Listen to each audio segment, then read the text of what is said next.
قداسة البابا، كل سنة وقداستك طيب وإلى منتهى الأعمال. وأنتن طيبات.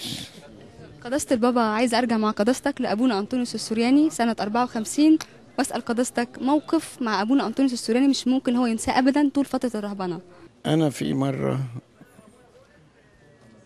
كنت سبت الأسقفية ورجعت الدير، كان سنة 68، فوجدت على باب المغارة أبونا أنطونيوس، فاعتنقنا وصرنا واحدا.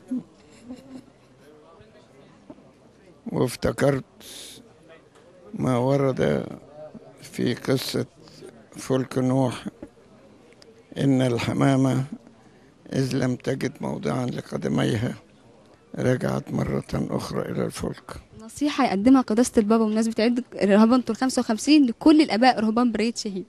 في حاجات كتيرة طبعا، لكن أهم حاجة يبتعدوا عن الموبايل فون.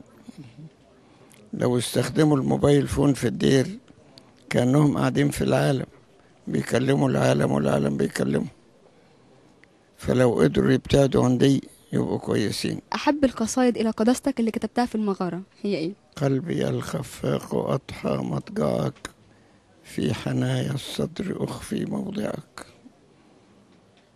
قد تركت الكل بل أنسيته، واعتزلت الكل كي